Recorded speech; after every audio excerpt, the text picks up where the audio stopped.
ప్రార్థన. మహోన్నతుడైన మా పరమ తండ్రి, కృతజ్ఞతల దేవ, ఇప్పటివరకు అనేక విషయాలు మేము నేర్చుకోవడానికి సహాయం దయచేశారు తండ్రి.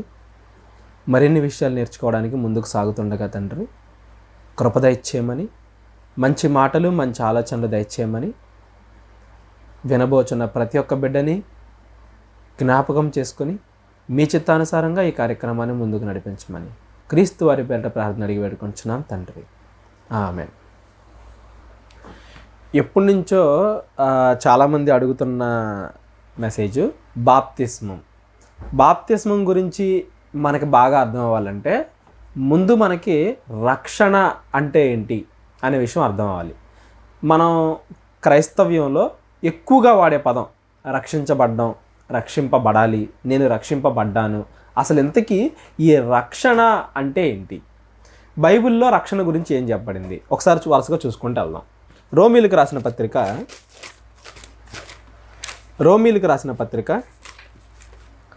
10వ అధ్యాయము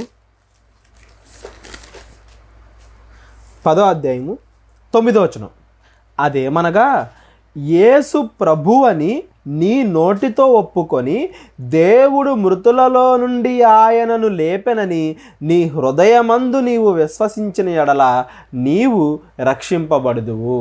అంటే యేసు ప్రభు వారు నిజమైన దేవుడని ఒప్పుకొని ఆయన ద్వారానే మనం రక్షింపబడతాం, ఆయన ద్వారానే విశ్వాసం వచ్చింది, ఆయన మృతుల నుండి చనిపోయి మరలా తిరిగి లేచాడు అనే విషయాన్ని మనం ఎప్పుడైతే నమ్ముతామో అప్పుడు మనం రక్షింపబడతాం అని రాశారు. ఇప్పుడు మనందరం నమ్ముతున్నాంగా, యేసుప్రభు వారు నమ్ముతున్నాం, యేసుప్రభు వారు చనిపోయి తిరిగి లేచారని నమ్ముతున్నాం. దానికి చాలా రకాల ఆధారాలు, బైబిల్ మాత్రమే కాకుండా ఇతర ఆధారాలు కూడా చాలా ఉన్నాయని మనం నమ్ముతున్నాం. యేసుప్రభు వారు చనిపోయి తిరిగి లేచారని నమ్మినంత మాత్రాన మనం రక్షింపబడినట్లేనా? ఇంకా ఏం చెప్తుందో చూడండి బైబిల్. అదే రోమీలకు రాసిన పత్రిక 10వ అధ్యాయము 13వ వచనం చదవండి. ఎందుకనగా ప్రభువు నామమును బట్టి ప్రార్థన చేయువాడెవడో వాడు రక్షింపబడును. ఇప్పుడేమో యేసు ప్రభు అని నోటితో ఒప్పుకొని ఆయన చనిపోయి తిరిగి లేచాడని నమ్మితే రక్షింపబడతాను ఉంది. ఇక్కడేమో ప్రార్థన చేస్తే రక్షింపబడతాను ఉంది. ఇంతకీ ప్రార్థన చేస్తే మనం రక్షింపబడతామా? యేసు ప్రభు వారు చనిపోయి తిరిగి లేచారని నమ్మితే రక్షింపబడతామా? ఇంకా చూద్దాం ఏం చెప్పబడుతుందో. మార్కు సువార్త 16వ అధ్యాయము 16వ వచనం. మార్కు సువార్త 16వ అధ్యాయం 16వ వచనం. నమ్మి బాప్తిస్మము పొందువాడు రక్షింపబడును, నమ్మని వానికి శిక్ష విధింపబడును.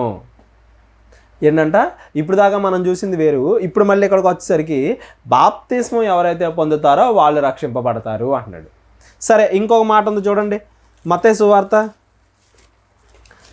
ఏంటి వీటన్నిటికీ మీనింగు అని కనుక అడుగుతుంటే మనం చెప్తున్నారు. మత్తయి సువార్త 24వ అధ్యాయము 14వ వచనం. మత్తయి సువార్త 24వ అధ్యాయం 14వ వచనం. 13 నుండి చదువుకుందాం. అంతము వరకు సహించిన వాడెవడో వాడే రక్షింపబడును. అంటే రక్షణ అనగానే మీకు క్లారిటీ రావాలి ఏంటంటే అది ఒక ఫైనల్ పాయింట్ కాదు. అంటే చచ్చిపోయేంత వరకు కూడా ఎవ్వరు రక్షింపబడరు. మనం అనుకోవచ్చు ఏమని, బాప్తిసం తీసుకుంటే ఏమంటే మీరు మామూలుగా క్రైస్తవ్యంలో పదాలు ఎలా ఉంటాయి, ఏమంటే మీరు రక్షింపబడ్డారా అని అడుగుతాం. రక్షింపబడ్డారా అని అడిగితే మన ఉద్దేశం ఏంటి, వాళ్ళు బాప్తిస్మం తీసుకున్నారా లేదా అని మనం అడుగుతున్నాం. కానీ బైబిల్ పరంగా వెళ్ళిపోతే వాళ్ళు ఇంకా బ్రతికే ఉన్నారుగా. అంతం వరకు ఎవరైతే సహిస్తారో వాళ్ళే రక్షింపబడతాడు అని దేవుడు చెప్తున్నాడుగా. మరి అప్పుడే వాడు ఎలా రక్షింపబడతాడు? మరి ప్రార్థన చేస్తే రక్షింపబడతావు అని ఉంది బైబిల్లో, లేకపోతే బాప్తిస్మం తీసుకుంటే రక్షింపబడతావు కదా అని ఉంది. ఇవన్నీ ఏంటంటే స్టెప్స్ అంటే చనిపోయిన తరువాత ఈ శరీరాన్ని వదిలి మనం పరలోకానికో పాతాళానికో వెళ్ళిపోయేటప్పటికి మనం రక్షింపబడుతున్నామా లేదా, అక్కడ మనం రక్షింపబడాలంటే భూమి మీద ఏం చేయాలి అని ఒకదాని తర్వాత ఒకటి వచ్చే స్టెప్. అంటే ఇప్పుడు ఉదాహరణకి హైదరాబాద్ వెళ్ళాలనుకోండి, ఫస్ట్ ఏం చేయాలి, ఇంట్లో బయలుదేరిన తర్వాత ఏం చేయాలి, మళ్ళీ ఏదన్నా ఎక్కాలి, ఆ తర్వాత మళ్ళీ బస్సు ఎక్కాలి, ఆ తర్వాత మళ్ళీ ట్రైన్ ఎక్కాలి. అలా ఉంటాయి. పోనీ కారు వరకే మాట్లాడుకున్నా, కారు ఎక్కాలి, అక్కడికి వెళ్ళి మళ్ళీ అక్కడ దిగాలి. అంటే ఏంటి, ఒక జర్నీ. ఎలా అయితే ఒక డెస్టినేషన్కి వెళ్ళటానికి మనం ఒక జర్నీ చేస్తామో రక్షణ అంటే పరలోకం వెళ్ళడం. ఆ పరలోకానికి వెళ్ళడమే రక్షింపబడ్డం. అలా రక్షింపబడ్డానికి మనం భూమి మీద చేసే ప్రతి పాయింట్ కూడా జర్నీ. అంటే మనకి ప్రార్థన ఉండాలి, బాప్తిస్మం ఉండాలి, యేసు ప్రభువే చనిపోయి తిరిగి లేచాడు అని నమ్మాలి, అంతం వరకు పాపం చేయకుండా దేవుని ఎడల భక్తితో మంచిగా బ్రతకాలి. ఇవన్నీ ఉంటేనే మనం రక్షింపబడతాం. అంటే రక్షణ అనేది ఒక మార్గము అనుకుంటే ఆ రక్షణ అనే మార్గంలో మనం ప్రయాణిస్తున్నాం. ఆ రక్షణ అనే మార్గంలో ఆ రోడ్డు మీద ఎవరెవరు ఎక్కడెక్కడ ఉన్నారు అనేది ప్రశ్న. అంటే ఇప్పుడు ఉదాహరణకి ఒకరప్పుడే కొత్తగా దేవుని వాక్యాన్ని నమ్ముకొని దేవుని దగ్గరికి వచ్చారనుకోండి, వాళ్ళు రక్షణ అనే రోడ్డు మీదకి వచ్చారు అని దాని ఉద్దేశం. వాళ్ళు రోడ్డు మీదే ఉన్నారు, మనం రోడ్డు మీద ఉన్నాం. కాకపోతే మనం కొంచెం ముందున్నాం. ఏం చేస్తున్నాం? మనం ప్రార్థన చేస్తున్నాం. మనం యేసు ప్రభు చనిపోయి తిరిగి లేచాడని నమ్ముతున్నాం. దేవుడి వాక్యాన్ని అప్పుడే నేర్చుకున్నవాడు ప్రార్థన చేస్తున్నాడు అనుకోండి, రక్షణ అనే రోడ్డులో ఇంకొంచెం దూరం నడిచినట్లు. అతడు బాప్తిస్మం తీసుకున్నాడు అనుకోండి, ఇంకొంచెం దూరం నడిచినట్లు. ప్రార్థన చేశాడు అనుకోండి, ఇంకొంత దూరం నడిచినట్లు. అలా చనిపోయేంత వరకు కూడా మంచిగా మనం బ్రతికితే రక్షణ అనే మార్గంలో ఆ రోడ్డు చివరి దాకా వెళ్ళి చివరిలో మనం చనిపోయి దేవుడి దగ్గరికి వెళ్ళాము అని దాని ఉద్దేశం. కాబట్టి ఎవరైనా బాప్తిస్మం తీసుకున్న వాళ్ళు అందరూ పరలోకం వెళ్ళిపోతారు, ప్రార్థన చేసిన వాళ్ళు అందరూ పరలోకం వెళ్ళిపోతారు, లేకపోతే దేవుణ్ణి నమ్మిన వాళ్ళు అందరూ పరలోకం వెళ్ళిపోతారు, ఇలా మీరు అనుకోవద్దు. బాప్తిస్మం తీసుకున్నా తీసుకోకపోయినా మనం పాతాళానికి వెళ్ళిపోయే అవకాశాలు ఉంటాయి. ప్రార్థన చేసినా అంటే చెయ్యకపోతే, ఇప్పుడు ప్రార్థన చేసిన వెంటనే మనం రక్షింపబడిపోం. ప్రార్థన చేయాలి, బాప్తిస్మం తీసుకుని వెంటనే రక్షింపబడిపోం. రక్షణ అనే మార్గంలో ఇంకో స్టెప్ వేసాం అంతే. మరలా బాప్తిస్మం తీసుకొని చచ్చిపోయేంత వరకు దేవుడి కోసం అంతం వరకు సహించాలి. అంటే మనము చివరి వరకు మంచిగా ఉంటేనే, చనిపోయేంత వరకు మంచిగా ఉంటేనే మనం రక్షింపబడతాం. అది మీరు గుర్తుపెట్టుకోవాలి. అంతేగాని ఇవన్నీ కూడా రక్షణ అనే రోడ్డులో, రక్షణ అనే మార్గంలో ఒక్కొక్క స్టెప్ నేను ఎలాగోలా కష్టపడి ఇదొక్కటి చేస్తే చాలు పరలోకం వెళ్ళిపోతాను అని మీరు పెట్టుకోవద్దు. మీరు బాప్తిస్మం తీసుకోవాలి, ప్రార్థన చెయ్యాలి, అలాగే యేసు ప్రభు చనిపోయి తిరిగి లేచాడని నమ్మాలి, చనిపోయేంత వరకు కూడా వీటి కట్టుబడి విశ్వాసంతో నడవాలి, మంచి పనులు చేయాలి. అప్పుడు మనం పరలోకం వెళ్తాం. అంతేగాని కేవలం బాప్తిస్మం తీసుకున్న వెంటనే పరలోకం వెళ్ళిపోతాం, ఇలాంటి అపోహాలు మీరు పెట్టుకోవద్దు. మరి తీసుకోవడం కంపల్సరీయా? దేవుడు చెప్పాడా తీసుకోమని? చెప్పాడో లేదో చూడండి. అపోస్తుల కార్యాలు 10వ అధ్యాయము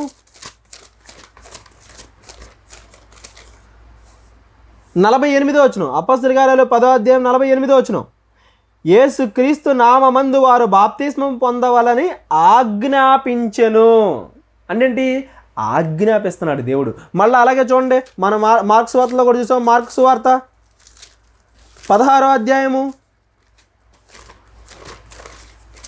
16వ వచనం. నమ్మి బాప్తిస్మము పొందినవాడు రక్షింపబడును, నమ్మని వారికి శిక్ష విధింపబడును. కాబట్టి యేసుప్రభు వారు చెప్తున్నారు ఏమని? అది యేసుప్రభు వారే డైరెక్ట్గా చెప్తున్నారు. యేసుప్రభు వారు చెప్తున్నారు ఇది చేస్తే పరలోకం, చేయబోతే నరకం అంటున్నారంటే అది ఆజ్ఞ కాదా? ఆజ్ఞ అతిక్రమమే పాపం. బాప్తిస్మం తీసుకున్న ప్రతివాడు చివరి వరకు మంచిగా ఉంటాడో లేదో చెప్పలేం, కానీ తీసుకోకపోతే మాత్రం పరలోకానికి మనం వెళ్ళాం. అంటే ఆజ్ఞ అతిక్రమించకూడదు. బాప్తిస్మం తీసుకోవాలనే ఆజ్ఞ దేవుడు ఇచ్చాడా? ఇచ్చాడు. ఇవాళ మనం ఆలోచిద్దాం ఇంకా బాప్తిస్మానికి సంబంధించి అసలు బాప్తిస్మం అంటే ఏంటి, ఎలా తీసుకోవాలి. ఇప్పుడు మనం చదివాం. ఒక్కొక్క చోట ఏమో ఏమంటారు, తండ్రి కుమార పరిశుద్ధాత్మ నామంలో తీసుకోమని ఉంటుంది, ఒక చోట ఏమో యేసుప్రభు నామంలో తీసుకోమని ఉంటుంది. రెండు ఏంటి అసలు? ఒక చోట ఏమో ఏమంటారు, మనకి బయటకు చూసాం అనుకోండి, క్రైస్తవ్యంలో ఒక్కొక్కలా బాప్తిస్మం ఇస్తారు. కొంతమంది చిలకరింపు బాప్తిసాలు ఇస్తారు, కొంతమంది జెండా కింద నడిచే బాప్తిసాలు ఇస్తారు, కొంతమంది అసలు వాటరే అవసరం లేదనే బాప్తిస్మం ఇస్తారు, కొంతమంది ఏమో నీళ్ళలో ముంచేస్తారు. వీటిలో ఏది కరెక్ట్? వీటన్నిటిలో ఏది కరెక్ట్? అసలు బాప్తిస్మం అంటే ఏంటి? అసలు బాప్తిస్మం అనే ప్రొసీజర్ని దేవుడు ఎందుకు పెట్టాడు? ఇలా ఒక్కొక్కటిగా మనం ఆలోచిద్దాం. ఇవన్నీ మనం ఆలోచించి అసలు బాప్తిస్మం గురించి ఫుల్ క్లారిటీ తెచ్చుకునే ముందు మీకు ఐడియా ఉండాల్సింది ఏంటంటే, బాప్తిస్మం అనేది రక్షణ అనే మార్గంలో ఇంకొక స్టెప్పు. డెస్టినేషన్ చేరాలంటే నడుస్తూ వెళ్ళాలి, రోడ్డు మీద నడుస్తూ వెళ్ళాలి. అంటే బాప్తిస్మం లేకుండా మనం ముందుకైతే వెళ్ళాము. కానీ బాప్తిస్మం తీసుకోవాలంటే అసలు మన మనసు ఎలా సిద్ధపడి ఉండాలి? ఏదో రకంగా అసలు ఇవన్నీ తెలుసుకోకపోయినా వెళ్ళిపోయి నీళ్ళలో మునిగి లేచేస్తే పరలోకి వెళ్ళిపోతాం అనే అపోహ అయితే మీరు పెట్టుకోవద్దు. అది మీరు మైండ్లో పెట్టుకొని అప్పుడు ఈ మెసేజ్ వినండి, మీకు బాగా అర్థమవుతుంది. సరే, ఇంతకీ అసలు బాప్తిస్మం అంటే ఏంటి? బాప్తిసం అనే పదానికి మీనింగ్ ఏంటి, దేవుడు అది ఎందుకు పెట్టాడు, ఇది ఆలోచిద్దాం. బాప్తిసం అంటే యాక్చువల్గా మనకి చెప్పబడిన బైబిల్లో చాలా పదాలు ఏంటంటే గ్రీకు, హిబ్రూ పదాలు. ఓకేనా. బాప్తిస్ము అనే పదానికి మీనింగ్ ఏంటంటే పాతి లేదా కడగడం. అంటే మనం క్లీన్ అంటాం కదా, తెలుగులో అయితే 2 పదాలు ఉన్నాయి. ఏంటి, ఇప్పుడు ఎవరన్నా చనిపోయిన వాళ్ళని పాతి పెడతాం, పూడ్చి పెడతాం, గొయ్యితో వేసి పూడ్చి పెడతాం. రెండోది అంట్లు కడుక్కుంటాం కదా, లేదా మన శరీరాన్ని కడుక్కుంటాం కదా, చూసాం అనుకోండి.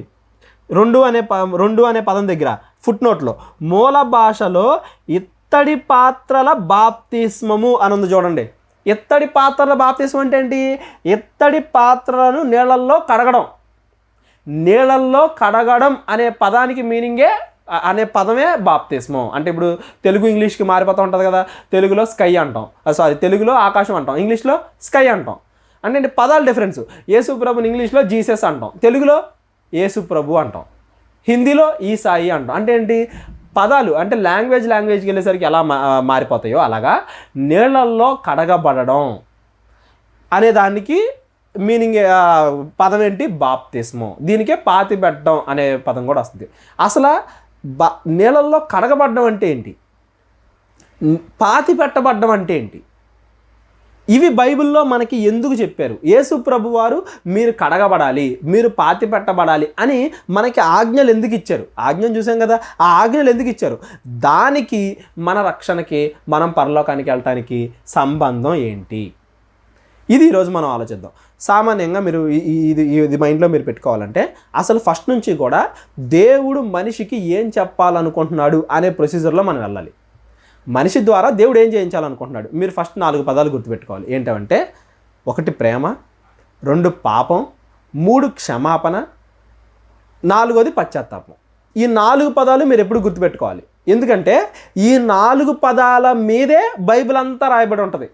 బైబిల్ మొత్తం రాయబడింది ఈ 4 పదాల కోసమే. దేవుడు ప్రేమని, మంచితనాన్ని సృష్టించాడు. మనుషులు ఏం చేశారు? పాపాన్ని సృష్టించారు. అంతేనా కదా? ఇప్పుడు మనం ఫస్ట్ నుంచి ఎక్కడ తీసుకున్నా కానీ దేవుడు ఆదికాండంలో ఏం చేశాడు? అందంగా కనబడే విశ్వాన్ని చేశాడు, మంచిది అన్నాడు. దానికి దేవుడు ప్రేమని, మంచితనాన్ని సృష్టిస్తే ఆదాము అవ్వలు ఏం సృష్టించారు? పాపాన్ని సృష్టించారు. సరే, సృష్టించిన తర్వాత దేవుడు ఏం కోరుకుంటాడు? సరే, మీరు ఎలాగో పాపం చేశారు కదా, మీరు పశ్చాత్తాపడండి, నేను క్షమిస్తాను అని అది దేవుడు కోరుకుంటాడు. మనం ఏం చేస్తాం? పశ్చాత్తాపడకుండా దేవుడికి తిరుగుబాటు చేసి ఇంకా పాపం చేసుకుంటూ వెళ్తాం. 4 పదాలు: ప్రేమ, పాపం, క్షమాపణ, పశ్చాత్తాపం. ప్రేమని దేవుడు సృష్టించాడు, పాపాన్ని మనం సృష్టించాం. క్షమాపణ దేవుడు కోరుకుంటాడు. ఆ క్షమాపణ ఎప్పుడు ఇస్తాడు మనకి? మనం పశ్చాత్తాపడ్డప్పుడు ఇస్తాం. ఫస్ట్ నుంచి కూడా దేవుడు ఇదే ప్రొసీజర్ని కంటిన్యూ చేసినట్టుగా మనం చూస్తాం. ఆదాము అవ్వలు తప్పు చేశారు. తప్పు చేసినప్పుడు దేవుడికి తెలీదా తప్పు చేశారన్న వాళ్ళు? అయినా కానీ వెళ్ళి, ఆదామా నువ్వు నేను తినొద్దన్న పండు నువ్వు తిన్నావా అని దేవుడు ఆదాముని ఎందుకు అడిగాడు? దేవుడికి తెలీదు ఆదాము తిన్నాడని. దేవుడు ఏం కోరుకుంటున్నాడంటే, ఒకవేళ ఆదాము పశ్చాత్తాపడి నేను పండుని తిన్నాను ప్రభువా, ఇంకోసారి తిన్న ప్రభువా, క్షమించు ప్రభువా అని పశ్చాత్తాపడతాడేమో, క్షమిద్దాం అని దేవుడు కోరుకుంటున్నాడు. సరే, నెక్స్ట్ అక్కడి నుంచి కయ్యను దగ్గరికి వచ్చాం అనుకోండి. కయ్యను దగ్గర కూడా దేవుడు ఏం కోరుకుంటాడు? నేను ముందుగా హెచ్చరిస్తాడు మళ్ళీ దేవుడు, ఒరే మీరు పాపం చేయొద్దు అని ముందుగానే హెచ్చరిస్తాడు. హెచ్చరించినప్పటికీ మనం పాపాలు చేస్తాం. కయ్యను దగ్గర కూడా కయ్యను నువ్వు తప్పు చేస్తావని చెప్పాడు. పోనీ కయ్యను అన్నాడా? హేబేల్ని చంపేశాడు. హేబేల్ని చంపేసిన తర్వాత దేవుడు వెళ్ళి, నీ తమ్ముడు ఎక్కడున్నాడు అని కయ్యను ఎందుకు అడుగుతున్నాడు? యాక్చువల్గా అయితే దేవుడికి తెలుసు కదా కయ్యను చంపేశాడని, ఆయన ఎందుకు అడుగుతున్నాడు? కయ్యను ఏమన్నా రియలైజ్ అయ్యి నేను తప్పు చేశాను అని రియలైజ్ అయ్యి, ప్రభువా నేను పశ్చాత్తాపడుతున్నాను, నన్ను క్షమించు, నేను ఇంకోసారి తప్పు చేయను అని దేవుడిని మనం అడుగుతామేమో అని దేవుడు ఎదురు చూస్తుంటాడు. సేమ్ అలాగే నోవాహు దగ్గరికి వస్తాం అనుకోండి. మనం నోవాహు గురించి మాట్లాడినప్పుడు మనం నోవాహు దగ్గర వాళ్ళందరూ ఎలా రక్షించబడ్డారో మనం చూస్తాం. చూడండి, పేతురు రాసిన మొదటి పత్రిక 3వ అధ్యాయం. పేతురు రాసిన మొదటి పత్రిక 3వ అధ్యాయము 19-20 వచనాలను చదువుకుందాం. నోవా దగ్గర మనం చూసాం ఏంటి ప్రొసీజర్? ప్రపంచం మొత్తం చెడ్డ కార్యాలు చేసి దేవునికి విరోధంగా మారిపోతే దేవుడు నోవాహు ద్వారా ప్రజల్ని రక్షిద్దాం అనుకున్నాడు.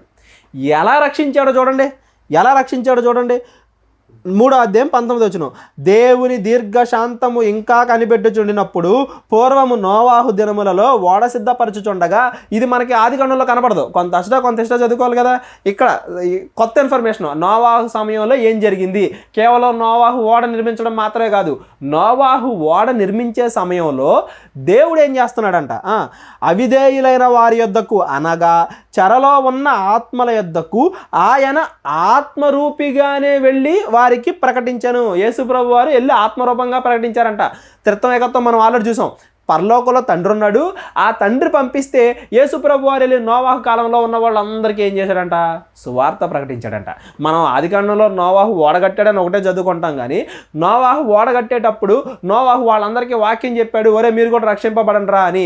యేసు ప్రభు వారు కూడా వెళ్ళి వాళ్ళందరికీ వాక్యం చెప్పాడు, మీరు పశ్చాత్తాపడండి, మీరు పాపాలు మానేసుకోండి, అప్పుడు దేవుడు మిమ్మల్ని రక్షిస్తాడు అని ప్రకటించాడు అన్న విషయం మనకి ఇక్కడ చెప్తున్నాడు. ఆ తర్వాత ఏం చెప్తున్నాడు చూడండి, ఆ ఓడలో కొందరు అనగా 8 మంది నీటి ద్వారా రక్షణ పొందిరి. ఏంటంట, నీటి ద్వారా రక్షణ పొందారంట. దానికి సాదృశ్యమైన బాప్తిస్మము ఇప్పుడు మిమ్మును రక్షించుచున్నది. అంటే దేవుడు ఏంటి, ఈ 8 మంది మంచిగా ఉంటున్నారు, దేవుడు మమ్మల్ని కాపాడుతాడు అని నమ్మారు. ఎవరైతే నమ్మారో, వాళ్ళ పాపాలకి క్షమాపణ పశ్చాత్తాపడుతున్నారో, దేవుణ్ణి క్షమాపణ అడుగుతున్నారో, దేవుడు కాపాడుతాడని నమ్మారు. వాళ్ళు 8 మంది దేవుణ్ణి క్షమాపణ అడిగారు, పశ్చాత్తాపడ్డారు, అందువల్ల దేవుడు వాళ్ళని రక్షించాడు. ఇది బాప్తిస్మం.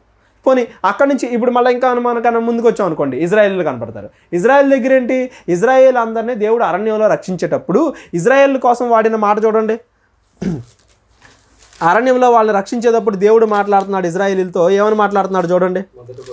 కొరింథీయులకు రాసిన మొదటి పత్రిక 10వ అధ్యాయము, కొరింథీయులకు రాసిన మొదటి పత్రిక 10వ అధ్యాయం 2వ వచనం, మొదటి వచనం నుండి చదువుకుందాం. సహోదరులారా, ఈ సంగతి మీకు తెలియకుండా నాకు ఇష్టం లేదు, మీరు ఖచ్చితంగా తెలుసుకోవాలి. ఏంటది? అదేమనగా మన పితరులందరూ మేఘము కింద నుండిరి, వారందరూ సముద్రములో నడిచిపోయిరి. సముద్రం అంటే రెండు భాగాలు చేస్తాడు కదా మోషే గారు, దేవుడు మోషే ద్వారా చేయించాడు కదా. 2 భాగాలు చేస్తే సముద్రం మధ్యలో నడిచిపోయిరి.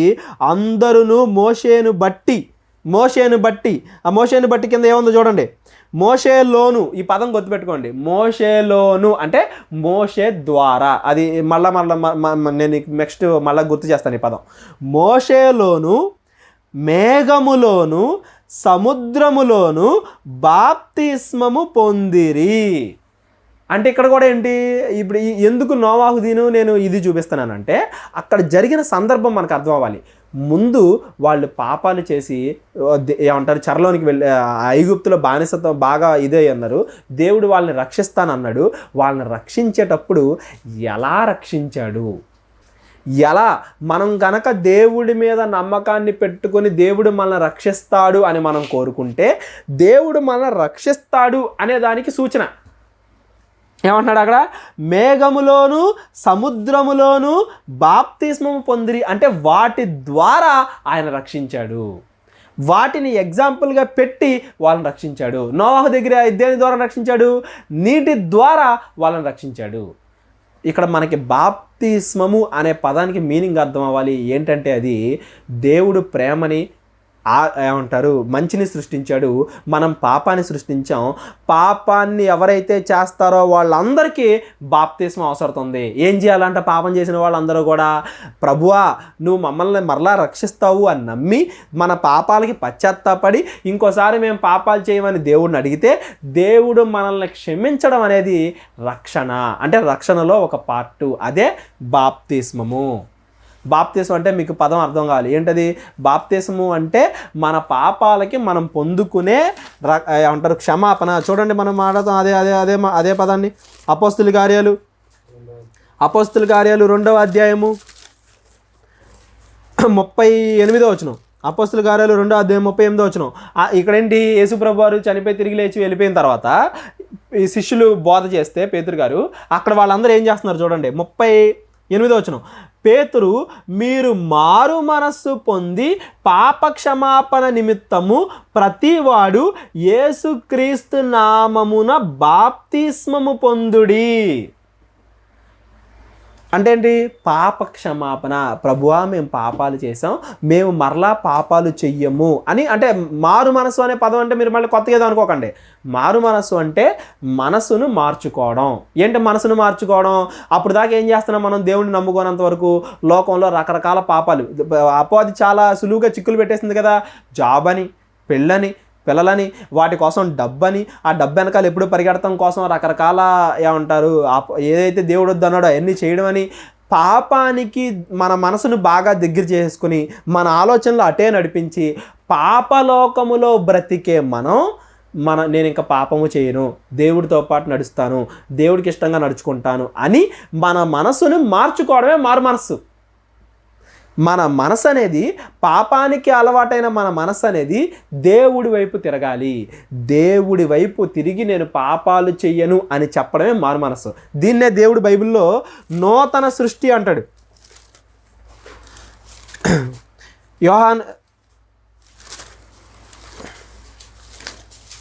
యోహాను సువార్త 3వ అధ్యాయము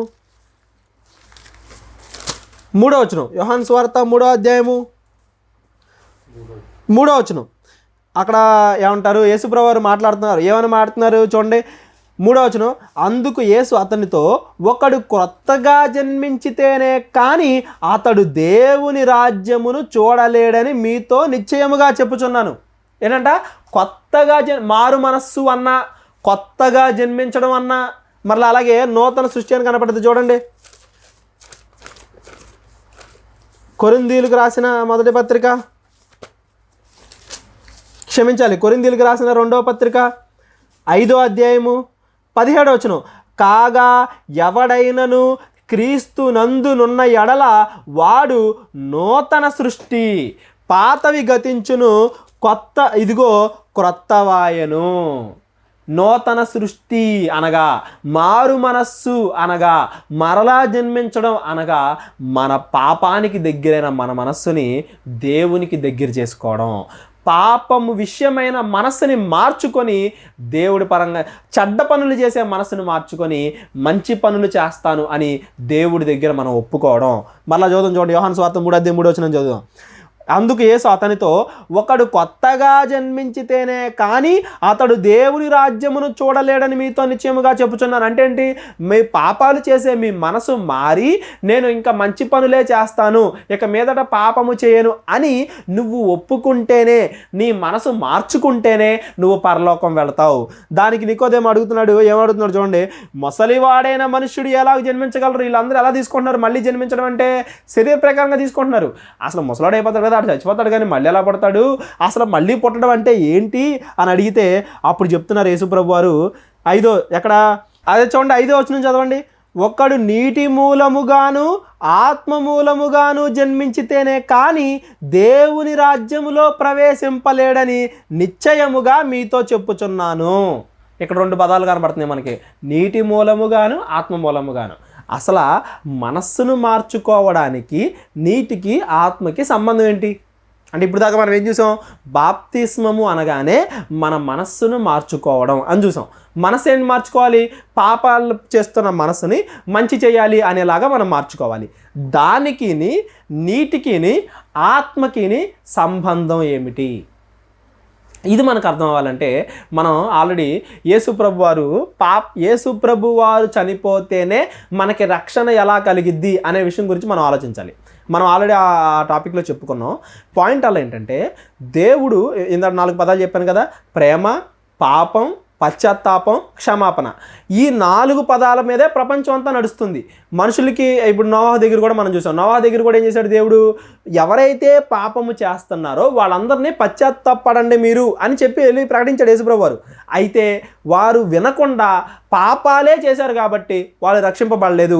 ఎవరైతే విన్నారో వాళ్ళు రక్షింపబడ్డారు నోవాహు ఓడలో. ఇదే ప్రొసీజర్ని తర్వాత సేమ్ మళ్ళీ ఇజ్రాయేల్ దగ్గర కూడా దేవుడు ఓకే ఇలా నార్మల్గా ఉంటే వీళ్ళు ఏమంటారు పాప క్షమాపణ అనే పదం వీళ్ళకి గుర్తురాట్లేదు, అది వీళ్ళకి ఎప్పుడు గుర్తుండాలంటే ఏం చేయాలి అని ఆలోచించి దేవుడు ఏం చేశాడంటే బలులు అనే ఒక ప్రొసీజర్నే పెట్టాడు. ఇజ్రాయేల్ దేశం నడిపించిన తర్వాత దేవుడు వాళ్ళకి పెట్టిన ప్రొసీజర్ ఏంటంటే నిర్గమకాండం మీరు మన ఏమంటారు బైబిల్ థీమ్స్ కానీ బైబిల్లో చెప్పిన అవన్నీ థీమ్స్ కానీ చూడండి. ఇజ్రాయేలీని ఐగుప్తు దేశం నుండి విడిపించి ఇజ్రాయేల్ దేశంలో ప్రవేశపెట్టిన తర్వాత దేవుడు వాళ్ళకి బలులు ఇమ్మని చెప్తాడు. బలులు ఎందుకు ఇమ్మని చెప్పాడు? ఎందుకంటే ఎవరైతే పాపాలు చేస్తున్నారో అరే నా పాపాల వల్ల నిర్దోషమైన ఒక చిన్న గొర్రెపిల్ల చచ్చిపోతుంది, ఒక చిన్న దూడ చచ్చిపోతుంది, నా పాపాలకి అదెందుకు మరణించాలి, అది చనిపోతూ ఉంటే దాని రక్తాన్ని నేను ఎందుకు చూడాలి, అది పాపం చేయలేదు నేను కదా పాపం చేశాను, నా పాపాలకు అది చచ్చిపోవడం ఏంటి అని క్షమాపణ అంటే పశ్చాత్తాపం, నువ్వు పశ్చాత్తాపడతావేమో, దాని మీద కనికరపడైనా నువ్వు పశ్చాత్తాపడతావేమో అని దేవుడు బలులు పెట్టాడు. అదే మాట మనం చూడొచ్చు, ఏమని కనికరమునే నేను కోరుచున్నాను కానీ బలిని నేను కోరట్లేదు అంటాడు యేసుప్రభు వారు. అంటే ఏంటి, ఆయన ఏం కోరుకుంటున్నాడంటే పాపం చేసి బలిచ్చేయడం ఇది కోరుకోవట్లేదు. ఆయన ఏం కోరుకున్నాడు, నా కోసం ఒక గొర్రెపిల్ల చచ్చిపోవడం ఏంటి, అది చూసైనా కానీ నేను కనికరపడాలి, అది చూసైనా కానీ నేను పశ్చాత్తాపడాలి, అలా అయినా నేను పాపాలు చేయడం మానేస్తానేమో అని దేవుడు ఆ బలి ప్రొసీజర్ని పెట్టాడు. అంటే మనిషిలో పశ్చాత్తాపాన్ని తీసుకురావడానికి, పాపాలు చేసే మనసును మార్చుకొని మంచి చేసే మనసుగా మార్చడానికి దేవుడు ఎంత కష్టపడుతున్నాడు చూడండి. ఆదాము దగ్గర చూసాం, కయీన్ దగ్గర చూసాం, నోవాహు దగ్గర చూసాం, మోషే దగ్గర చూసాం, తర్వాత ఇజ్రాయేలీలకు ఇచ్చే బలుల దగ్గర కూడా. సరే అక్కడి నుంచి మరలా పాత నిబంధనలో ఇంకా మనకు కొన్ని ఉంటాయి. ఏమంటారు, ఇజ్రాయేలీలు అరణ్యంలో పాము కాటికి గురైనప్పుడు దేవుడు ఏం చేస్తాడు, మోషే నువ్వేం చేస్తావు అంటే ఒక ఇత్తడి సర్పాన్ని నుంచోబెట్టు. ఎప్పుడైతే నువ్వు ఆ ఇత్తడి సర్పాన్ని నుంచోబెడతావో ఆ ఇత్తడి సర్పాన్ని చూసిన వారందరూ కూడా నేను వాళ్ళు ఎవరినైతే రక్షిస్తానో వాళ్ళు నమ్ముతారో నమ్మిన వాళ్ళందరూ కూడా రక్షింపబడతాడు అంటాడు దేవుడు. అంటే ఏంటి, దేవుడు పాత నిబంధన ప్రతి చోట కూడా ఏంటంటే మనుషుల్లో పశ్చాత్తాపాన్ని తీసుకురావడానికి, మనుషులు దేవుడి మీద నమ్మకాన్ని కలగజేసుకోవడానికి ఆయన ట్రై చేస్తూ ఉంటాడు. ఎప్పుడు వేరే వీడియోలు వినండి, మన దగ్గర వీడియోలు రెఫరెన్స్ అయ్యి చాలా ఉన్నాయి. పాత నిబంధన మొత్తం కూడా ఏంటంటే మనిషిలో పశ్చాత్తాపాన్ని తీసుకురావడానికి, మనిషి పాపాలు మానేసుకునేలా చేయడానికి దేవుడు పడిన కష్టమే అదంతా కూడా. పోనీ బలులు అనే ప్రొసీజర్ పెట్టి అక్కడ ఇత్తడి సర్పాన్ని పెట్టాడు. ఇత్తడి సర్పం ఎందుకు సూచన, ఫ్యూచర్లో కూడా మీరేం చేయాలంటే దేవుడు మనల్ని రక్షిస్తాడు అని దేవుడి మీద మనం నమ్మకం పెట్టుకుంటే మన పాపాల నుండి దేవుడు మనల్ని రక్షిస్తాడు అని మనకి తెలియజేయడానికి. అంటే ఒక సింబల్ కావాలి, ఏదో ఒక సింబల్ ఉంటేనే కదా మనం ఏం చేయగలుగుతాం, రిలేట్ చేసుకోగలుగుతాం. సింబల్ లేనప్పుడు ఏం చేస్తున్నాం, మర్చిపోతున్నాం. ఇప్పుడు నోవాహు దగ్గర, ఆదాము దగ్గర, కయీన్ దగ్గర సింబల్ లేదు. అదే ఇజ్రాయేల్ దగ్గరకు వచ్చేసరికి ఏం చేశాడు, సింబల్ ఉంటే అన్న గుర్తుంటుందేమో అన్న ఉద్దేశంతో బలులు అనే కార్యక్రమం పెట్టాడు. పోనీ బలులు పెట్టిన తర్వాత వీళ్ళు ఏం చేశారు, బలులు పెట్టిన తర్వాత వీళ్ళు ఏమన్నా బాగున్నారా? హెబ్రీలకు రాసిన పత్రిక 10వ అధ్యాయము మొదటి వచనం అది పెడితే వాళ్ళు ఏం చేస్తున్నారంట, ఈ ధర్మశాస్త్రం రాబోచున్న మేలుల ఛాయ గలదే కానీ ఆ వస్తువుల నిజ స్వరూపం కాలదు. అంటే ఫస్ట్ నుంచి నేర్పించుకుంటూ వస్తున్నాడు. ఏం నేర్పించుకుంటూ వస్తున్నాడు, ఏటేటా ఎడతెగక అర్పించు బలులు ఒకటే విధమైన ఏటేటా ఎడతెగకుండా అర్పించు బలులు ఒకటే విధమైన బలులు వాటిని తెచ్చువారికి ఎన్నడును సంపూర్ణ సిద్ధి కలుగజేయవు. అలాగూ చేసిన ఎడల 3వ వచనం చదవండి. అయితే ఆ బలులు అర్పించుట చేత ఏటేటా పాపములు జ్ఞాపకముకు వచ్చుచున్నవి, ఏలయనగా ఎడ్ల యొక్కయు మేకల యొక్క రక్తము పాపమును తీసివేయుట అసాధ్యము. అంటే దేవుడు పాపాన్ని క్షమించడం, మనిషిలో క్షమాపణ అనే గుణాన్ని తీసుకురావడం కోసం అది పెడితే మనుషులందరూ ఏం చేస్తున్నారంట, పోయినసారి నేను రేప్ చేసి గొర్రెని చంపేశాను, ఈసారి మర్డర్ చేసి చంపేస్తున్నాను, ఇంకోసారి నా సహోదరుని కొట్టి చంపేసి మళ్ళీ అర్పిస్తాను అని ఏం చేస్తున్నారు, అందులో ఇంకా ఇంకా ఇంకా డీప్కి వెళ్ళిపోతున్నారు. అంటే ఉదాహరణకి ఎలాంటిదంటే, రోడ్డు మీద మీరు రాంగ్ వేలో వెళ్తే, 1 వేలో వెళ్తే ఫైన్ కట్టండి అని గవర్నమెంట్ పెట్టింది అనుకో, నా దగ్గర వెచ్చడివిడిగా డబ్బులు ఉన్నాయి, నేను ప్రతిసారి రాంగ్ వేలోనే వెళ్తాను, ప్రతిసారి ఫైన్ కడతానని చెప్పినట్టు. ఫైన్ అనేది ఎందుకు పెట్టారు, గవర్నమెంట్కి డబ్బులు వస్తాయనో, ఆ డబ్బులతో వాళ్ళు ఇంకేదో చేద్దామనో, అది కాదు. రాంగ్ వేలో వెళ్తే ఎదుటొచ్చేవాడికి ప్రమాదం జరిగిద్ది, వాడి ప్రాణం పోయే అవకాశం ఉంది, యాక్సిడెంట్ జరిగే ప్రమాదం ఉంది అని దానికోసం ఫైన్ అనేది పెట్టారు వాళ్ళు. మనం ఆ వెనకాల ఉన్న మీనింగ్ని గుర్తించకుండా వెళ్ళిపోదాం, ఏమైందిలే ఫైన్ కట్టుకుందాం అని ప్రతిసారి రాంగ్ వేలో వెళ్ళి ప్రతిసారి ఫైన్ కట్టుకుంటూ వెళ్ళామనుకో, దాన్ని ఏమంటారు? మూర్ఖత్వం అంటారు. ఇక్కడ వీళ్ళు కూడా చేసింది అదే. దేవుడేమో క్షమాపణ, కనికరం కలగాలి, పశ్చాత్తాపం కలగాలి, దేవుడు మనల్ని క్షమించాలి అనే గుణాల కోసం ఆయన బలులు పెడితే వీళ్ళు ఏం చేస్తున్నారు? ప్రతిసారి పాపం చేయడం, బలర్పించడం, పాపం చేయడం, బలర్పించడం. అవి రక్షణని కల్పించలేవు, అవి వాళ్ళని రక్షించలేవు, అవి పాపాలను తీసివేయలేవు. అందుకని దేవుడు ఏం చేశాడంటే ఒక్కటేసారి అందరి కోసం కూడా దేవుడే పరలోకంలో తండ్రి దగ్గర ఉండే యేసు ప్రభు వారే భూమి మీదకి వచ్చి మన కోసం తన ప్రాణాన్ని అర్పించేలాగా ఇది ఒక ప్రొసీజర్ పెట్టాడు. అదే మనం చదువుకుంటాం చూడండి. యేసు ప్రభు వారి గురించి ఆయన ఫిలిప్పీలకు రాసిన పత్రిక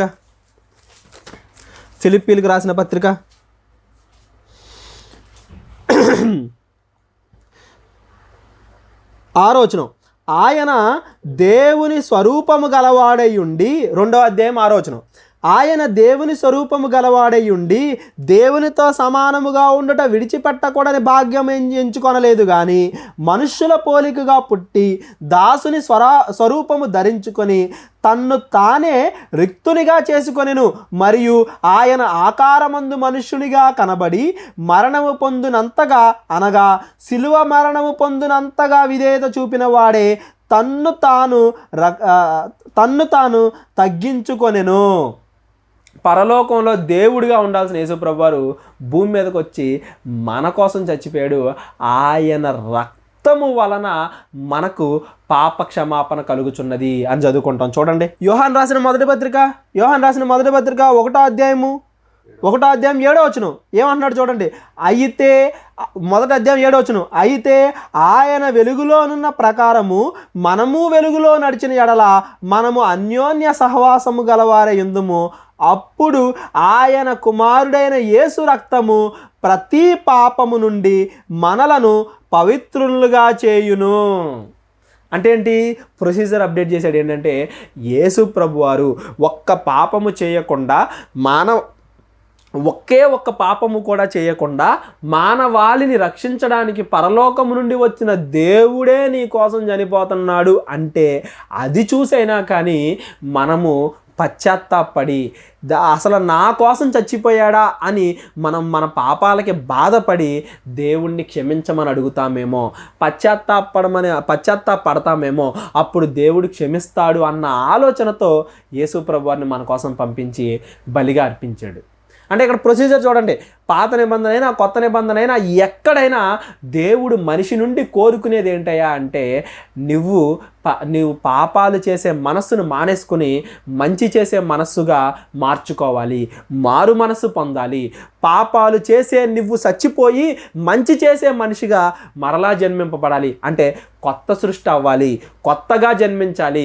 మరలా ఏమంటారు, పాపాలు చేసి ఆ మనస్తత్వం కోల్పోయి చిన్నపిల్లల్లాగా తయారవ్వాలి, చిన్నపిల్లల మనస్తత్వంలాగా మనం తయారవ్వాలి. అలా మనం తయారవ్వడం కోసం దేవుడు ప్రతిసారి ఒక్కోటి పెట్టుకుంటూ వచ్చాడు. ఇంకా కొత్త నిబంధన వచ్చేసరికి యేసు ప్రభు వారినే ఒక్క పాపము కూడా చేయకుండా ఉన్న ఒక వ్యక్తిని మన కోసం ఏమంటారు బలిగా అర్పించాడు. అంటే దాని ఉద్దేశం ఏంటి? అది చూసైనా నీవు మనసు మార్చుకుంటావేమో, అది చూసైనా నా కోసం ఒకడు చచ్చిపోయారే, ఒకళ్ళు తప్పు చేయనివాడు, పాపము చేయనివాడు, పరిశుద్ధుడు చచ్చిపోయాడే, దేవుడే వచ్చి చచ్చిపోయాడే అని నువ్వు మనసు మార్చుకుంటావేమో, నువ్వు పశ్చాత్తాపడతావేమో, దేవుణ్ణి క్షమించమని అడుగుతావేమో, ఇక నుంచి పాపాలు మానేసి మంచిగా బ్రతుకుతావేమో అని దేవుడు కోరుకుంటున్నాడు. ఇది బాప్తిస్మము యొక్క నిజమైన అర్థం. బాప్తిస్మం అంటే ఏదో మనం ఏమంటారు ఒకసారి నీళ్ళలో మునిగి లేచిపోతే అయిపోద్ది అనేంత సింపుల్ కాదు. బాప్తిస్మం అంటే ఏంటంటే మనం కొత్తగా జన్మించబడ్డం, మారు మనసు పొందుకోవడం, నూతన సృష్టి. దేవుడు నన్ను క్షమిస్తాడు ఒకవేళ నేను పశ్చాత్తాపడితే అని దేవుడి పైన మనం పెట్టుకునే నమ్మకం. యేసు ప్రభువారు నా పాపాల కోసం చచ్చిపోయాడు అని యేసు ప్రభువారిని గుర్తు తెచ్చుకోవడం. ఇది బాప్తిసానికి ఉండే అర్థం. ఇదే మనం చూస్తాం చూడండి. కొలస్సీలకు రాసిన పత్రిక 2వ అధ్యాయము 12వ వచనం. కొలస్సీలకు రాసిన పత్రిక 2వ అధ్యాయం 12వ వచనం. మీరు బాప్తిస్మమందు ఏంటండి? మీరు ఇప్పుడు దాకా మనం చెప్పుకున్నది బాప్తిస్మమందు ఆయనతో కూడా పాతి పెట్టబడిన వారే ఆయన మృతుల్లో నుండి లేపిన దేవుని ప్రభావమందు విశ్వసించుట ద్వారా ఆయనతో కూడా లేచిరి. అంటే బాప్తిస్మం అంటే రెండు పదాల్లో రెండు మీనింగ్స్ మనం చూసాం. ఏంటది? ఒకటి నీళ్ళల్లో కడగబడ్డం. నీళ్ళల్లో కడగబడ్డం అంటే ఏంటి? మన పాపాలని నీళ్ళల్లో మనం కడిగేసుకోవడం. అదేంటి? శరీరానికి నీళ్లు తగిలితే ఆత్మకుండే పాపాలు ఎలా పోతాయి అని మీరు డౌట్ పడద్దు. ఆ దేవుడు మనసును చూస్తాడు.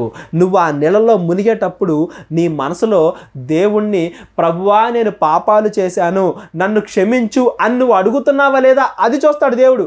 అది అడిగి దానికి సాదృశ్యంగా నీళ్ళలో మునిగితే అప్పుడు మన పాపాలు పోతాయి. అదొకటైతే అంతేగాని అడగకుండా ఏం కాదు నీళ్ళలో మునిగి లేస్తే చాలు మన పాపాలు పోతాయి అది కాదు. పోనీ రెండవది ఏంటి? పాతి పెట్టబడ్డం అంటే ఏంటి? యేసు ప్రభు వారితో కూడా పాతి పెట్టబడి యేసు ప్రభు వారితో కూడా లేవడం. ఏంటి యేసు ప్రభు వారితో కూడా పాతి పెట్టబడి యేసు ప్రభు వారితో కూడా లేపబడ్డం అంటే? ఇదే వచనాన్ని మన రోమీలు రాసిన పత్రికలో కూడా చూడొచ్చు. ఇలాంటి వచనాన్ని రోమీలకు రాసిన పత్రిక 6వ అధ్యాయము, రోమీలకు రాసిన పత్రిక 6వ అధ్యాయము 4వ వచనం. కాబట్టి తండ్రి మహిమ వలన క్రీస్తు మృతులలో నుండి ఎలాగూ లేపబడెనో అలాగే మనమును నూతన జీవము పొందిన వారమై నడుచుకొనున్నట్లు ఆయన బాప్తిస్మం వలన మరణములో పాలు పొందుటకు ఆయనతో కూడా ప్రాతి పెట్టబడితిమి. మరలా 5వ వచనం. మరియు ఆయన మరణం యొక్క సాదృశ్యమందు ఆయనతో ఐక్యమగు గలవారమయ్యాడన ఆయన పునరుద్ధానం యొక్క సాదృశ్యమగుటకు ఆయనతో ఐక్యము గలవారమై యుందుము. అంటే ఏంటంటే క్రీస్తుతో పాటు మనము మరణించడం, క్రీస్తుతో పాటు మనము లెగడం. అంటే మామూలుగా మనకు కొంచెం కన్ఫ్యూజింగ్ అనిపించవచ్చు. యేసుప్రభు 2000 సంవత్సరాల క్రితం చచ్చిపోయారు కదా, ఆయనతో పాటు పాతి పెట్టబడి ఆయనతో పాటు లేవడం అంటే ఏంటి? అంటే యేసు ప్రభు వారు శరీరానుసారంగా చనిపోయి మరలా ఏమంటారు మహిమ గల శరీరాన్ని ధరించుకొని ఆత్మానుసారంగా తిరిగి లేచాడు. ఇవాళ నీళ్ళలో మునిగి లెగుస్తున్న మనము కూడా నీళ్ళలో మునగడము అంటే శరీరానుసారమైన పాపాలని పాతి పెట్టడం, లెగడము అంటే ఆత్మానుసారంగా, అంటే నేను ఇంక మీదట శరీరానికి సంబంధించిన పాపాలు చేయను, దేవుడి మీద విశ్వాసాన్ని కలిగి ఉంటాను అని శరీరానుసారమైన మనస్సు నుండి ఆత్మానుసారమైన మనస్సుకు మారు మనస్సు పొందడమే నీళ్ళలో మునిగి లెగడం. యేసు ప్రభు వారితో కూడా పాతి పెట్టబడి యేసు ప్రభు వారితో కూడా తిరిగి లెగడం. పాతి పెట్టడం అన్నా, నీళ్ళలో కడగబడ్డం అన్నా, ఇవన్నీ కూడా సూచనలు బైబిల్లో ఎందుకు చెప్పారంటే మనము మన పాపాల నిమిత్తము పశ్చాత్తాపడి దేవుడికి ఇంకోసారి నేను పాపము చేయను అని నేను నా మనసును మార్చుకున్నాను, ఇక మీదట నేను మంచిగా బ్రతుకుతాను అని దేవుడికి మనం ఇచ్చే మాటే బాప్తిస్మం. బాప్తిస్మం అంటే ఏమంటారు? స్నానం కాదండి. రోజు మనం నైట్ పొద్దున చేస్తాం కదా, శరీరం అంతా కడిగేసుకుంటాం. శరీర యొక్క మాలిన్యాన్ని తొలగించుకునే, శరీరానికి అంటించిన మురికిని తొలగించుకునే బాప్తిస్మం కాదు. బాప్తిస్మము అంటే ఆత్మకి సంబంధించిన పాపాలను మనం తొలగించుకోవడం. ప్రభువా నా పాపాలు నేను పోగొట్టుకుంటున్నా అని దేవుడిని అడిగామంటే దేవుడు మన పాపాలను తొలగిస్తాడు. పాపాలు ఉన్న వ్యక్తిగా చనిపోయిన మనం పాపాలు లేని వ్యక్తిగా మరలా జన్మించబడతాం. దాన్నే నూతన సృష్టి. ఒకడు మరలా జన్మించడం, ఒకడు మనసును మార్చుకోవడం, ఇన్ని పదాలు మనకు రాయబడ్డాయి. బైబిల్ స్టార్టింగ్ నుంచి ఎండింగ్ వరకు ఇదే దేవుడు చెప్పుకుంటూ వచ్చాడు. తీతుకు రాసిన పత్రిక 3వ అధ్యాయము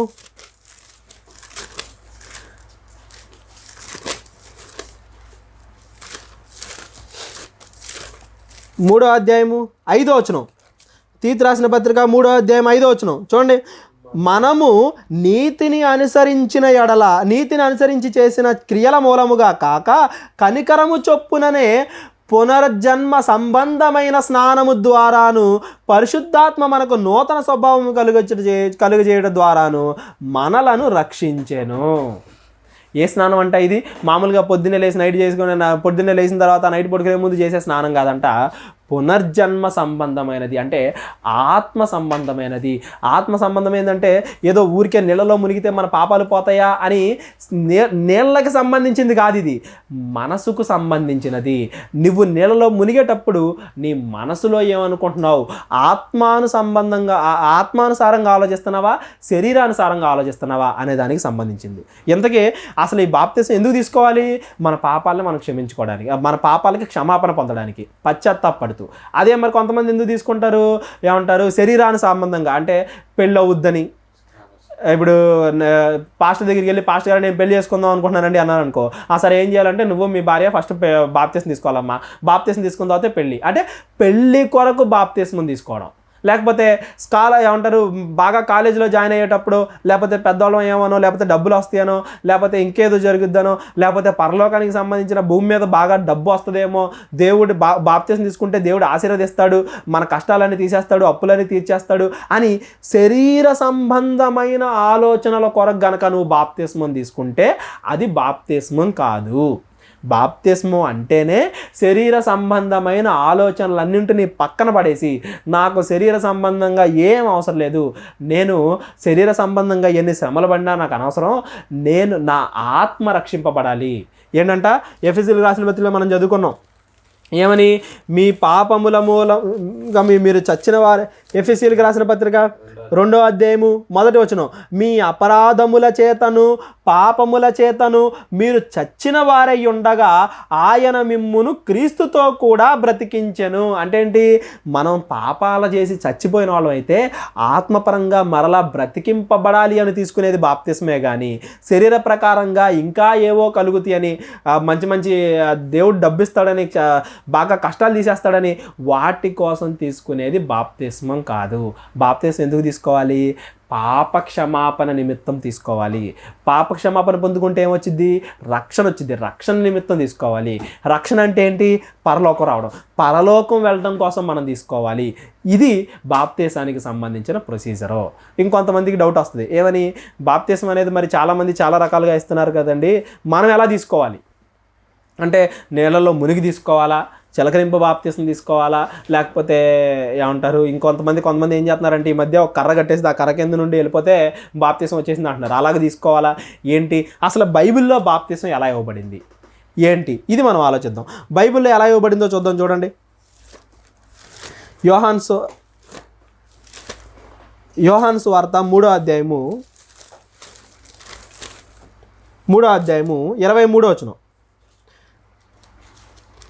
యోహాను సువార్త 3వ అధ్యాయము ఇక్కడ 22 నుండి చదువుకుందాం.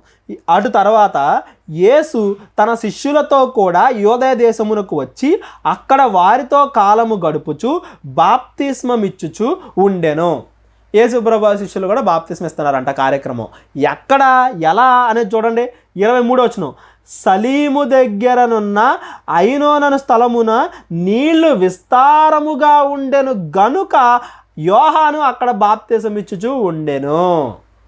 అంటే బాప్తిస్మం తీసుకోవడానికి నీళ్ళు ఎలా ఉండాలంట? విస్తారముగా ఉండాలి. ఇదే మాట మనం అపోస్తుల కార్యాలలో కూడా చూస్తాం. చూడండి, అపోస్తుల కార్యాలు 8వ అధ్యాయము, అపోస్తుల కార్యాలు 8వ అధ్యాయము 38వ వచనం, 37 నుండి చదువుకుందాం. ఇక్కడ ఏంటంటే ఒక నపుంసకుడు ఉంటాడు, ఫిలిప్ వస్తాడండి. అతడు మారు మనసు పొంది ఏమడుతున్నాడు చూడండి. 37వ వచనం, ఫిలిప్పు, నీవు పూర్ణ హృదయముతో విశ్వసించిన ఎడల పొందవలనని, నీవు అంటే బాప్తిసం ఇవ్వు నాకు అని ఎక్కడ అడుగుతున్నాడు? 35వ వచనం చదివితే 36 చదివితే మనకు బాగా అర్థమవుద్ది. ఏమని, వారు త్రోవలో నడిచి వెళ్ళిచుండగా నీళ్లున్న ఒక చోటికి తీసుకొచ్చి, ఆ నపుంసకుడు నీళ్లున్న ప్లేస్కి తీసుకొచ్చి అడుగుతున్నాడంట. ఏమని, ఇదిగో బాప్తిసం ఇచ్చుటకు ఆటంకమేమని అడిగి రథము నిలుపమని అతనికి ఆజ్ఞాపించాను. అంటే ఏంటి, ఇప్పుడు మామూలుగా వాళ్ళ దగ్గర వాటర్ కూడా తాగడానికి ఉంటాయి కదా, అలా ఇచ్చేయచ్చు కదా. నీళ్లు విస్తారముగా ఉండాలి మనం బాప్తిసం తీసుకోవాలంటే. ఎందుకు విస్తారంగా ఉండాలి? ఎందుకంటే ఇక్కడ మనం ఏదో శరీర ప్రకారంగా ఆలోచించడం కాదు, భావానుసారంగా ఆలోచిస్తే మనము పూర్తిగా మన పాపాల కోసం కడగబడ్డాం అన్న ఫీల్ మనకి ఎప్పుడు వచ్చింది? పూర్తిగా నీళ్ళల్లో మునిగినప్పుడు వచ్చింది. పూర్తిగా మనం ఒకవేళ నీళ్ళలో మునిగామనుకోండి, ఓకే నా పాపాలన్నింటినీ కూడా దేవుడు కడిగేశాడు అనే మీనింగ్ కోసం. దాని ఉద్దేశం ఇప్పుడు బాగా మునిగేటప్పుడు ఏ చిన్న వేలు కొనకే నీళ్ళు అంటలేదనో, లేకపోతే చిన్న హెయిర్ కొంచెం తడవలేదనో, అలాంటి చిన్న చిన్న ఎత్తుక్కోమని కాదు. ఎందుకంటే నీళ్ళ వల్ల మనకి క్షమాపణ రావట్లా.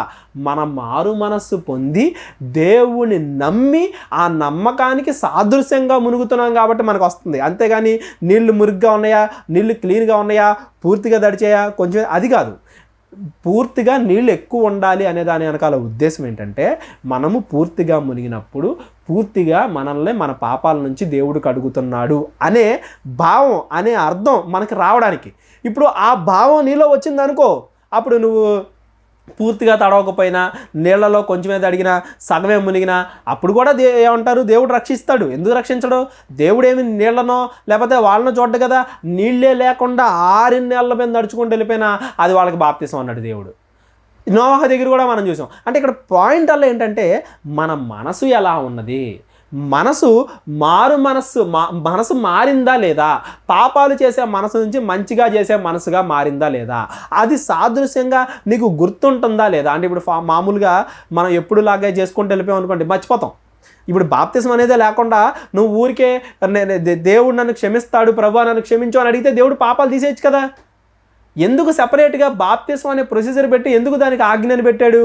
మనకి గుర్తుండాలి. లైఫ్లో ఒక్కసారే తీసుకునేది బాప్తిసం, మనకి గుర్తుండాలి. అది ఇప్పుడు పెళ్ళి ఉంది, అందరూ కలిసి ఉండొచ్చు కదా, ఎందుకు సెపరేట్గా ఒక పెద్ద కార్యక్రమం పెట్టి పెళ్లి చేస్తున్నారు? అది అలా గుర్తుండాలి, మర్చిపోకూడదు. మళ్ళా ఒక్కసారే జరిగిద్ది, మర్చిపోకుండా ప్రతిసారి దాన్ని గుర్తు చేసుకొని దాని ప్రకారంగా బ్రతకాలి. కాబట్టి ఆ ప్రొసీజరు. శరీర సంబంధమైన గుర్తులు దేనికంటే ఆత్మ సంబంధమైన విషయాలు ఎప్పుడూ గుర్తుండడానికి మనకి. అలాగే నీళ్ళల్లో మునగడం, పూర్తిగా మునగడం అనే దేవుడు ఎందుకు పెట్టాడయ్యా అంటే, మనల్ని పూర్తిగా దేవుడు కడుగుతున్నాడు. మన పాపాలన్నీ పోతాయి. ఏదో 90% పోయి 50% పోయి ఉంటాయని కాదు, అది మన మనసుకు సంబంధించింది. దేవుడిచ్చిన ఆజ్ఞ ఏంటంటే ఎక్కువ నీళ్ళు ఉండాలి, ఎక్కువ ఉంటే తీసుకోవడానికి బాగుంటుంది అని మన శిష్యులు కూడా మనకు చూపించిన మాదిరి.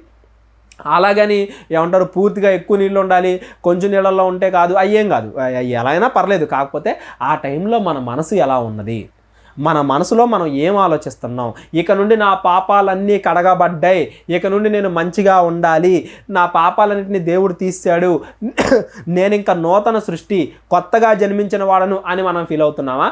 ఏం ముందుకి వెనక్కి తేడా ఏం లేకుండా ముందు పాపాలు చేసి తర్వాత కూడా పాపాలు చేస్తూ మనసు మార్చుకోకుండా అలాగే మనం బ్రతుకుతున్నామా? ఇది పాయింట్. ఎలా తీసుకోవాలి అనే దానికి ప్రొసీజర్ ఏంటంటే, దేవుడు పెట్టింది ఎక్కువ నీళ్ళు ఉండాలి. ఆ నీళ్ళల్లో మనం తీసుకునేటప్పుడు మనం ఏం ఆలోచించాలి, నేను నా పాప క్షమాపణ కోసం తీసుకుంటున్నాను అనే మైండ్ సెట్తో మనం ఉండాలి. ఆ మైండ్ సెట్లో నువ్వు లేవా? నువ్వు ఎక్కువ నీళ్ళలో తీసుకున్నా, నది నీళ్ళలో తీసుకున్నా, తొట్టి నీళ్ళలో తీసుకున్నా, సముద్రం నీళ్ళలో తీసుకున్నా, అది బాప్తిస్మము కాదు. దాన్ని ఏమంటారు, వెళ్ళి సముద్రంలో ఈత కొడతాం లేకపోతే నీళ్ళలో బాగా మునగడం అంటారేమో కానీ బాప్తిస్మం అనరు. బాప్తిస్మం అనేది ఎప్పుడు అవుద్ది? నీ మనసును నువ్వు మార్చుకున్నప్పుడు, మనసులో దేవుడిని క్షమించమని అడిగినప్పుడు, మనసులో దేవుడు నా పాపాలు తీసేశాడు, నేను ఇంకా నూతన సృష్టి అని బాప్తిస్మం తర్వాత నువ్వు నమ్మినప్పుడు, అది నిజమైన బాప్తిస్మం. దానికి జస్ట్ సాదృశ్యం మాత్రమే ఈ నీళ్ళల్లో మునగడం. మీరు బాప్తిజం ఒకవేళ ఆల్రెడీ తీసుకున్నట్లయితే ఆ తీసుకున్నదే దేనికోసం తీసుకున్నారో మీరు గుర్తెచ్చుకోండి. పెళ్లి కోసమా, లేకపోతే భూమి మీద ఏదో నాకు మంచి జరిగిద్ది అనా, ఈ శరీర సంబంధమైన కోరికల కోసమా? వాటి కోసం తీసుకున్నారా? దేవుడు నా పాపాలు తీసేస్తున్నాడు, ఇక నుంచి నేను మంచిగా ఉండాలి, పాపాలు చేయకూడదు అని మీ మనస్సును మార్చుకొని మీరు తీసుకున్నారా? అది మీరు గుర్తు తెచ్చుకోండి. అది కరెక్ట్ ప్రొసీజర్. ఇంకొంతమంది అడుగుతున్నారు, అవునా అండి, అలాంటప్పుడు మరి బాప్తిజం అనేది ఒకసారి నేను తప్పు తీసుకున్నాను అనుకోండి, రెండోసారి మంచిగా తీసుకోవచ్చా అండి అంటారు. ఏమండి, దేవుడు చెప్తున్నాడు బాప్తిజం అనేది ఒక్కటే. ఎఫెసీయులకు రాసిన పత్రిక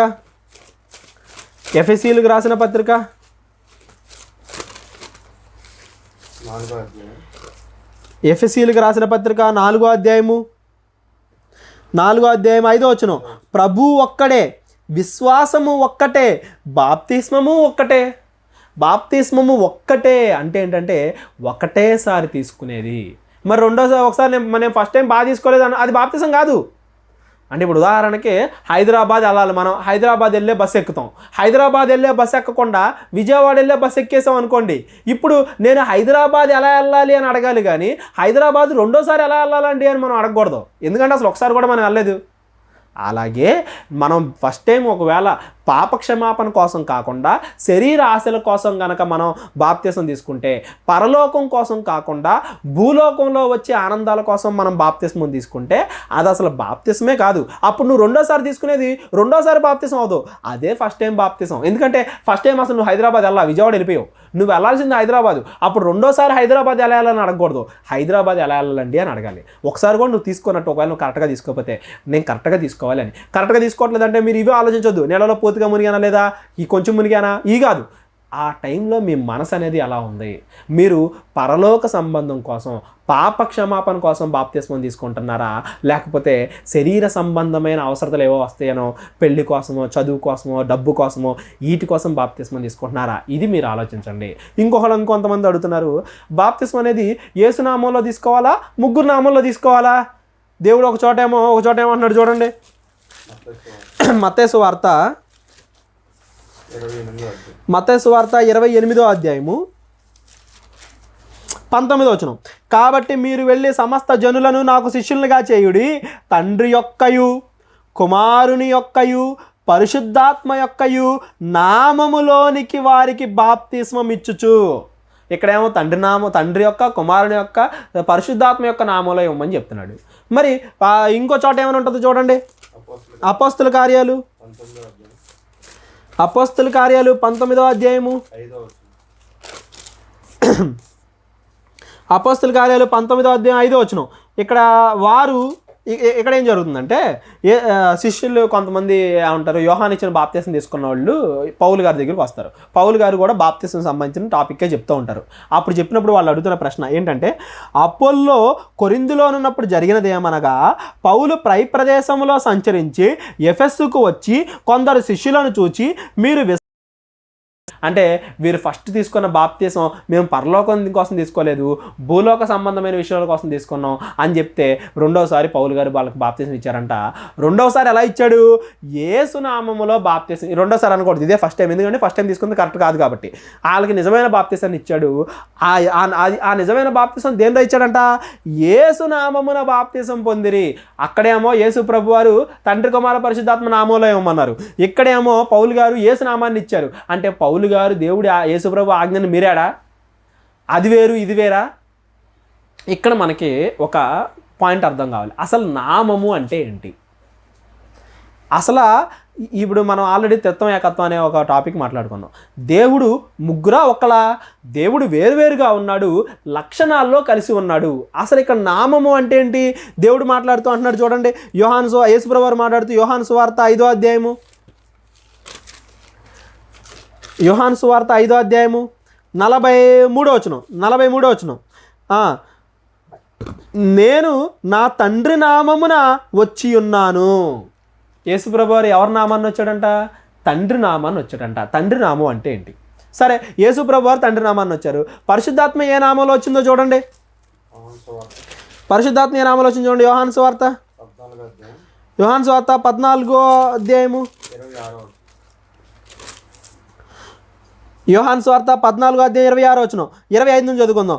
నేను మీ యొద్ద ఉండగానే ఈ మాటలు మీతో చెప్పితిని, ఆదరణకర్త అనగా తండ్రి నా నామమున పంపబోవు పరిశుద్ధాత్మ. ఏమంటే ఇప్పుడు దాకానేమో ఏం మాట్లాడుకున్నాం? ఏమంటారు? తండ్రి నామంలో యేసుప్రభు వచ్చారని మాట్లాడుకున్నాం. యేసుప్రభు నామంలో పరిశుద్ధాత్మ వచ్చిందంట.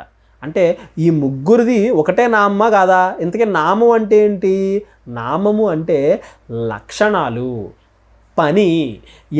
తండ్రి ఏదైతే చెప్పాడో అదే చెప్పడానికి, తండ్రి ఏ లక్షణాలు అయితే కలిగి ఉన్నాడో అయ్యే లక్షణాలు కలిగిన యేసుప్రభు వారు భూమి మీదకి వచ్చారు. యేసుప్రభు వారు ఏ అయితే చెప్పారో అయ్యే మరలా పరిశుద్ధాత్మ చెబుతుంది. అదే పరిశుద్ధాత్మ గురించి మనం ఆడుకుంటే ఏమంటాడు చూడ, అతడు వేరే ఏమీ చెప్పక, ఎక్కడ 16వ అధ్యాయము 16వ అధ్యాయం 13వ వచనం. అయితే ఆయన అనగా సత్యస్వరూపైన ఆత్మ వచ్చినప్పుడు మిమ్మల్ని సర్వసత్యంలోనికి నడిపించును.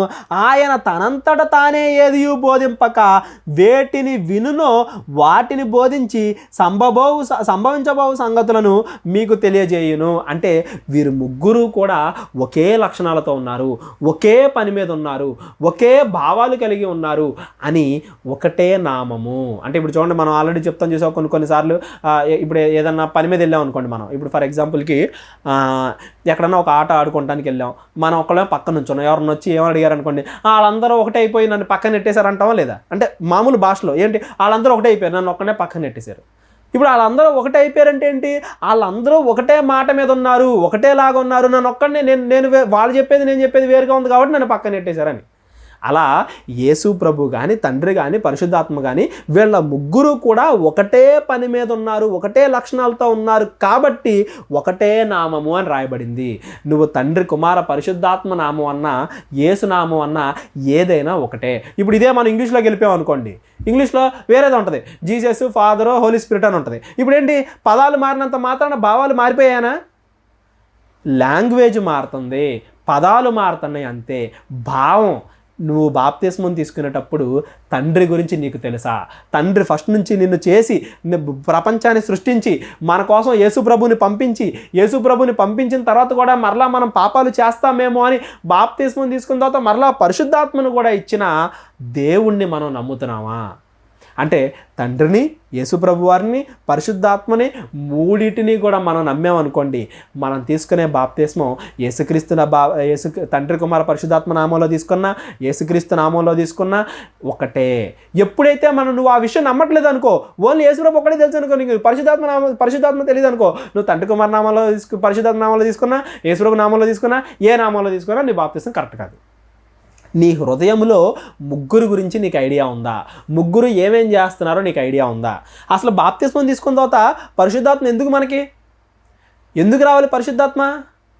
మనం ఒకవేళ మరలా పాపంలో పడిపోతామేమో, పాపలోకంలో ఉన్నాం కదా, యేసుప్రభు వారు నమ్ముకొని మన పాపాలన్నింటినీ మనం వదులుకొని పాపం లేకుండా దేవుడు మరలా మనల్ని పుట్టించినప్పటికీ బాప్తిస్మం ద్వారా మన పాపాలన్నీ కడిగేసుకున్నప్పటికీ ఈ లోకంలో ప్రయాణించేటప్పుడు మరలా మనం పాపాలు సంతరించుకుంటామేమో, మరలా మనం పాపంలో పడిపోతామేమో అని దేవుడు తన ఆత్మని, పరిశుద్ధాత్మని మన హృదయంలోనికి రప్పించి మనం నిత్య జీవం మంచి మార్గంలో రావడానికి మనకు హెల్ప్ చేస్తున్నాడు. ఈ పరిశుద్ధాత్మ గురించి బాప్తిస్మం తీసుకున్న తర్వాత పరిశుద్ధాత్మ వచ్చి మనలో ఏం చేసిద్ది, పరిశుద్ధాత్మ పనులేంటి, అసలు పరిశుద్ధాత్మ వచ్చిందని మనం ఎలా గ్రహించాలి, పరిశుద్ధాత్మ ప్రకారంగానే మనం నడుచుకుంటున్నామని మనకు ఎలా తెలియాలి, పరిశుద్ధాత్మ విరోధమైన పాపం అంటే ఏంటి, మరణకరమైన పాపం అంటే ఏంటి, ఇవన్నీ కూడా పరిశుద్ధాత్మకు సంబంధించి సెపరేట్గా ఒక మెసేజ్ చెప్పుకుందాం.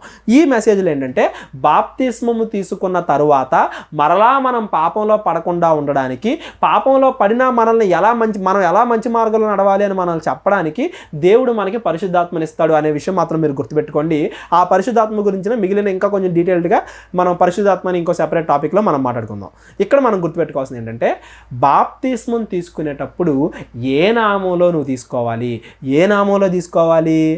నామం అంటే తండ్రి, కుమార, పరిశుద్ధాత్మ నామం అన్నా, యేసు నామం అన్నా రెండు ఒకటే.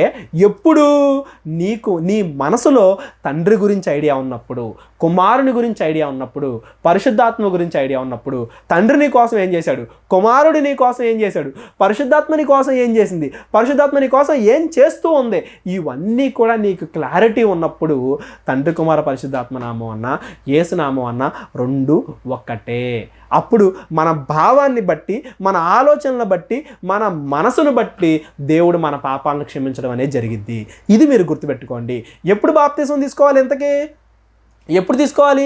నీకు ఎప్పుడైతే నా పాపాలను నేను పోగొట్టుకోవాలి అన్న ఆసక్తి ఉండిద్దో, ఎప్పుడైతే నేను మంచిగా ఉండాలి, ఇంకా ఈ లోక పాపంలోనే బ్రతికితే, ఒకవేళ నాకు ఏదన్నా యాక్సిడెంట్ అయ్యో, యేసుప్రభు రెండోసారి వచ్చో, ఒకవేళ ఈ మధ్యలో నేను చచ్చిపోతే నేను నరకానికి వెళ్ళిపోతానేమో, నరకానికి వెళ్ళే లోపే నేను నా పాపాలకి క్షమాపణ పొందుకోవాలి, పరలోకానికి టికెట్ సంపాదించుకోవాలి అని నీకు ఎప్పుడైతే అనిపించిందో అప్పుడు నువ్వు బాప్తిస్మం తీసుకోవచ్చు. అంతేగాని వేరే వాళ్ళు ఫోర్స్ చేస్తేనో, ఎవరు ఫోర్స్ చేయకూడదు. యేసుప్రభు దగ్గర కానీ, శిష్యులు కానీ, ఫిలిప్ కానీ వీళ్ళు వచ్చి జనాలను ఫోర్స్ చేసినా కానీ, ఏమంటారు, జనాలు వచ్చి మాకు బాప్తిస్మం ఇవ్వు అని అడిగినా కానీ వీళ్ళు రిటర్న్లో క్వశ్చన్లు అడిగినట్టుగా మనం చూస్తాం. అన్నేంటి నువ్వు వెళ్ళి అరే నువ్వు బాప్తీసం తీసుకో అని నువ్వు ఎవరికైతే వాక్యం చెప్తున్నావో వాళ్ళని బలవంతంగా వాళ్ళకి బాప్తీసం ఇవ్వకూడదు. ఎవ్వరికి కూడా బలవంతంగా బాప్తీసం ఇవ్వకూడదు. ఒకవేళ బలవంతంగా మనం బాప్తీసం ఇస్తున్నట్లయితే అది అసలు బాప్తీసమే కాదు. బాప్తీసం అనేది మనం తీసుకోవాల్సింది, మారు మనసు అనేది మనకి రావాల్సింది.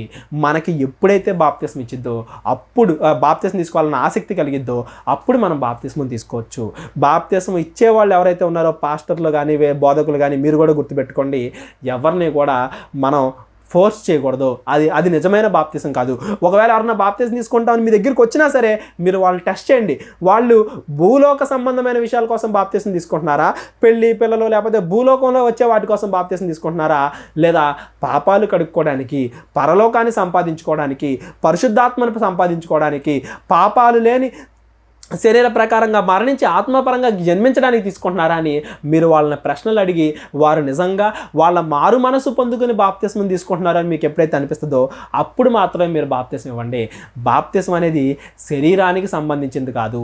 శరీర సంబంధమైన నీళ్ళని గుర్తించి, శరీర సంబంధమైన నీళ్ళని సాదృశ్యంగా చూపించి ఆత్మ సంబంధమైన పాపాలను పోగొట్టే ఆత్మ సంబంధమైన విషయం. యేసుప్రభు వారు మన కోసం చనిపోయి తిరిగి లేచాడు. అలా ఆయన మన కోసం చచ్చిపోయాడు, నా పాపాల కోసం చచ్చిపోయాడని మనం గుర్తించి ఆయనతో పాటు మనం చనిపోయి, ఆయన శరీర ప్రకారంగా చచ్చిపోయి ఆత్మ ప్రకారంగా తిరిగి లేవడం, శరీర కోరికల్ని పాపాలని చంపేసుకొని ఆత్మ ప్రకారంగా పరిశుద్ధంగా లేవడం, దీన్ని బాప్తిస్మం అంటారు. ఇది మనం గుర్తించాలి.